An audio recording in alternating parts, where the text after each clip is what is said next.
Good day, sir. I'm from Bermeo from Mason Cookie, and I will be performing hand washing. So first po is to apply alcohol. Then adjust the water flow. And apply soap. Circular motion. Right back over the left torso. Interlace the fingers. The back of the fingers. Ang palms, the fingers interlock.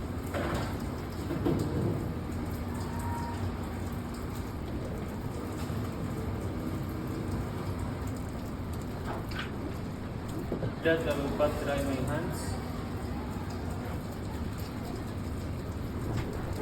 Then, and I will be using a towel to close and skirt the towel.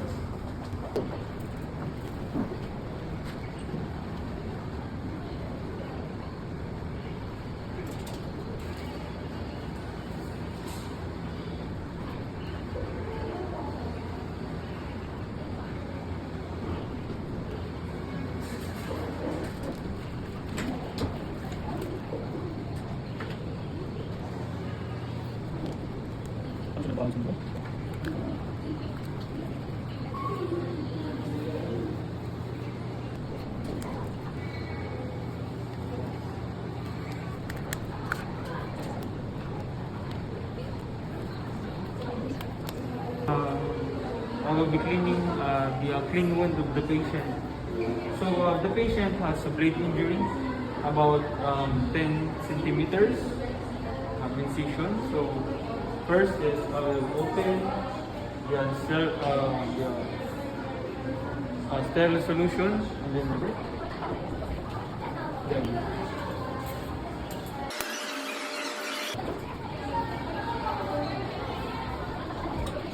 so I will make sure it is, since it is a clean wound, it is from center towards the outwards.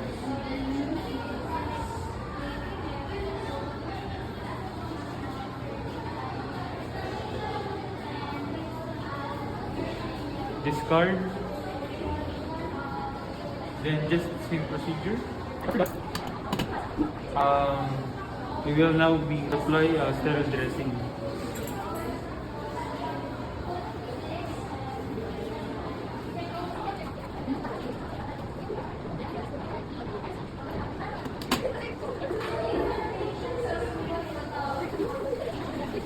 And secure it properly. I'll be cleaning the dirty wound. So since this is a dirty wound, there's a higher risk of infection. I will clean from least contaminated to the most contaminated area, which is from clean area to dirty area. So the patient's wound is on the left foot.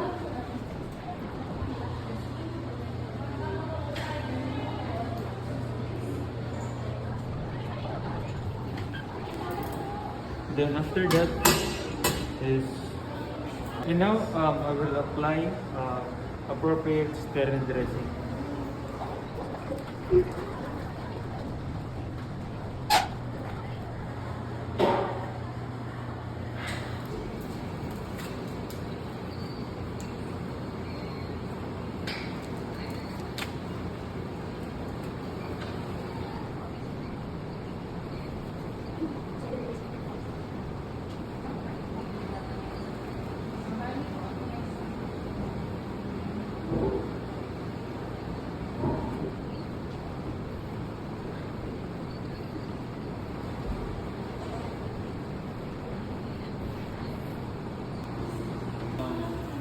Transferring patient from wheelchair to bed.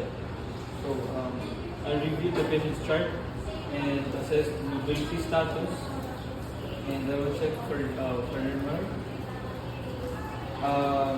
Do you feel dizzy or really in pain? So from 0 to 10 po, 0 is the lowest and 10 is the highest. What is your pain level? 8.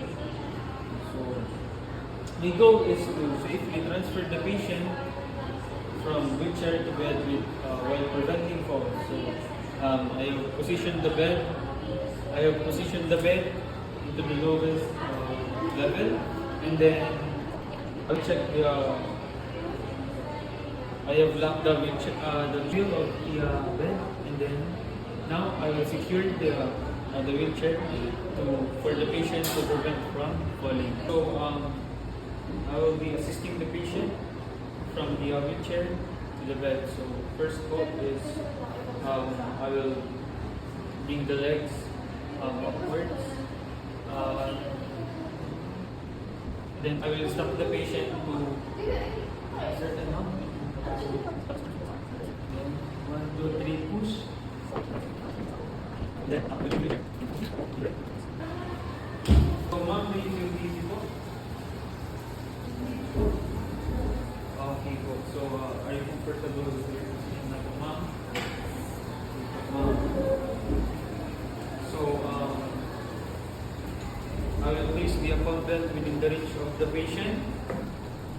And then I will document the wound condition, dressing applied, and patient tolerance, and pain level and transfer ability. So that's all for my administration.